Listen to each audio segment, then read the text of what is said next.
장욱과 진부연이 서로를 알아보는 날만 손꼽아 기다리고 계실 텐데요. 그러려면 진부연의 기억이 빨리 돌아와야 할 텐데 오늘 여러 조짐이 보였죠. 바로 낙수칼과 음양옥이 진부연을 자극해 파편적인 기억을 떠올리게 한 건데요. 하지만 과거 서로 좋아하던 사이였음을 떠올린 진부연의 이야기를 듣고도 장욱은 왠지 멀어지게 될 것 같아요.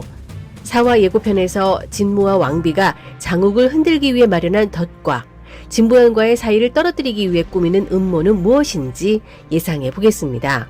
또한 왕비와 진무가 왜 진여원을 그토록 차지하려고 하는지도 살펴보도록 하겠습니다. 만장회에서 장욱과의 혼인 증거로 아기를 가졌다고 무리수를 두는 진부연. 주위를 아연실색하게 만들었죠. 금세 탄로날 얘기를 왜 하나 했는데요. 절세미인이지만 모질이어서 그랬나 봅니다. 어쨌든 그 무리수 덕분에 현장을 벗어나 장욱 집에서 머무를 수 있게 됐죠. 진호경은 뜻하던 말은 아니지만 누구도 건드릴 수 없는 절대강자 장욱을 사위로 맡게 되면서 진씨 집안이 계속 진여원의 요기 법기를 관리 감독할 수 있는 목적은 이렇습니다.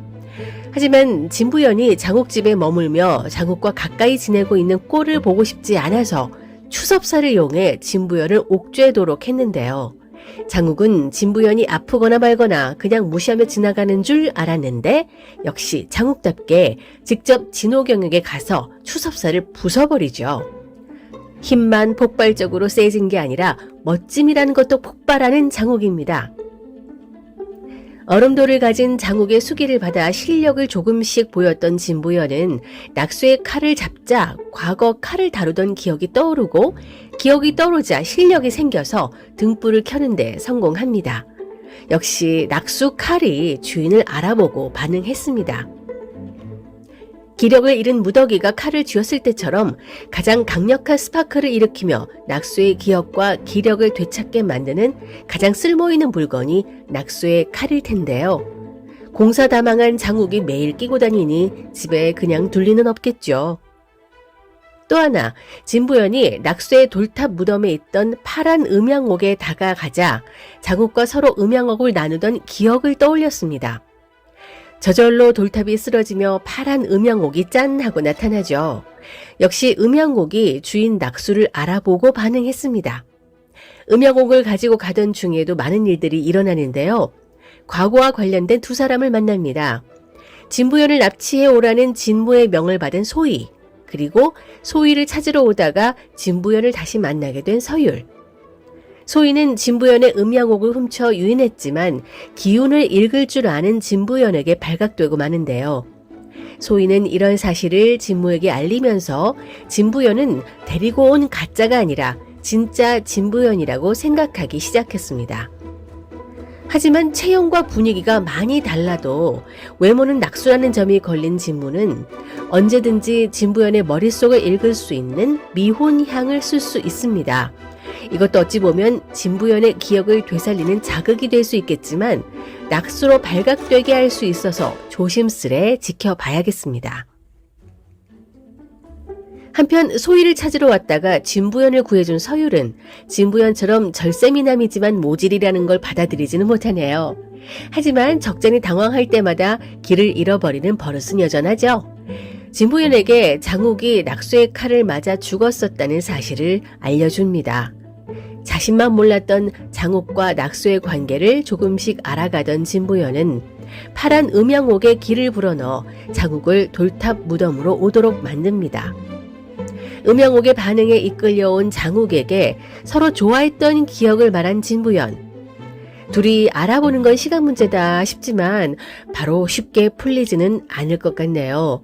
장욱의 마음이 아직은 굳게 잠겨 있어서 그 기억이 진부연의 것이 아니라 음양옥에 깃든 기운을 읽은 진부연의 실력이라고 치부할 수도 있습니다. 그래서 파란 음양옥을 돌탑 무덤에 얌전히 갖다 놓으라고 했겠지만 또 손에 닿기도 전에 돌탑이 쓰러지는 모습을 보고 장욱도 조금은 의심을 하지 않을까 싶어요. 진무와 왕비가 모종의 음모를 꾸미고 있음을 알리는 대화가 나왔죠. 진씨 집안으로부터 진여원을 뺏으려 했던 왕비와 진무의 대화가 있었는데요. 그 이유는 경천대제 때문입니다. 가뭄이 들었다는 이유로 경천대제를 올려서 하늘에 얼음돌을 내리게 하려는 수작인데요. 진요원에는 하늘에서 얼음돌을 내리게 하는 요기가 있어서 그것을 마음대로 다루기 위해 진요원을 뺏으려고 했습니다. 하지만 절대강자 장욱이 요기를 마음대로 다루는 신녀 진부연과 혼인을 했으니 진요원을 뺏기가 더 힘들어진 거죠. 무조건 둘을 떨어뜨려 놔야 요기를 다룰 줄 아는 신녀 진부연을 통해 경천대제를 올려서 얼음돌을 내리게 할 수 있습니다. 그 얼음돌로 왕비는 다시 예전의 모습을 되찾고 싶을 것이고 진모는 다시 환혼술로 세상을 좌지우지하고 싶어 할 겁니다. 일단 그러려면 먼저 경천대제를 올릴 만큼 가뭄이 심각해야겠죠. 이 선생이 말라버린 우물 여러 개를 다시 물로 채우고 있었던 걸 보셨을 겁니다. 누군가 일부러 우물에 물을 마르게 하는 요기들을 심어둔 걸 발견하죠.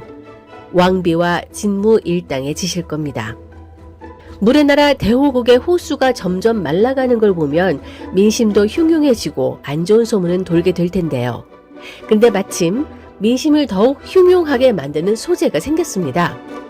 바로 경천대호에 빠져 죽은 낙수의 삼주기가 돌아오는 것. 다시 돌아와 사람들을 해친다는 소문을 내는 거죠. 경천대호를 다니는 뱃사람들은 소위와 밀단을 시켜 몰살시킨 후 환혼인 낙수가 그랬다는 소문을 내서 사람들을 벌벌 떨게 만들어 놓을 것 같습니다. 왕실과 진무는 그동안 환혼인들을 처리해온 장욱에게 낙수를 잡아들이도록 시키겠죠. 낙수로 장욱을 흔들어 놓는 전략을 세운 진무가 정말 낙수를 불러들이는 딸랑이를 언제 꺼낼지 모릅니다. 어찌됐건 낙수의 존재가 다시 부각되는 것만으로도 장욱을 흔드는 일이 될 수 있는데요. 실체 없는 낙수를 잡아들이는 건 더 어렵다는 걸 장욱도 알지만 민심 때문에 낙수가 출몰한다는 경천대호로 출동할 듯 합니다. 문제는 진부연입니다. 낙수의 사망 3주기가 되는 날 갑자기 왕비가 연회를 연다고 하는데 거기에 진부연이 초청되는 것 같습니다. 그리고 연회 장소에 환혼인 낙수가 나타난 것처럼 꾸며서 진부연이 공격당하면 장욱이 제때 나타나지 않은 책임을 묻게 할 것으로 보이는데요. 그렇게 장욱과 진부연 사이를 갈라놓게 하고 혼인을 무효화한 다음 왕비와 진무가 진요원을 차지하려고 움직일 겁니다. 아시다시피 진부연은 낙수의 혼을 가졌기 때문에 딸랑이에 의해 조종당할 수 있어서 긴장이 됩니다. 진모가 죽은 낙수를 불러들이려고 할 때 정작 진부연이 움직이는 모습을 보게 된다면 낙수의 혼을 가진 진부연이라는 게 영락없이 밝혀지겠죠. 경천대호의 신녀로 진부연이 제사를 올리게 된다면 실력이 있어야 하는데요. 낙수의 기억을 살리면 실력도 같이 살아난다는 사실까지 알게 된다면 무리해서라도 낙수의 기억을 되살리기 위해 갖은 수를 쓰게 될 것 같습니다. 기억이 되살아난 낙수는 과거의 기억에 괴로워하겠죠. 자신이 한 일 때문에 장욱을 피할지도 모릅니다. 경천대제가 열려서 실력이 생긴 진부연이 제사를 올린다면 또 다른 얼음돌을 하늘에서 내리게 해서 하늘 아래 2개의 얼음돌은 있을 수 없다. 대전쟁이 일어날 수도 있을 겁니다. 그러면 핵폭탄급 대재앙이 발생하지 않을까요? 그걸 수습하기 위해 낙수와 장욱의 협동작전이 펼쳐진다면 클래스가 다른 무협의 세계를 맘껏 볼 수 있지 않을까 싶네요. 환혼 빛과 그림자, 과연 다음 화에서는 어떤 일이 벌어질지 기대하면서 지금까지 윤작자였습니다. 구독, 좋아요, 알림 설정 부탁드립니다.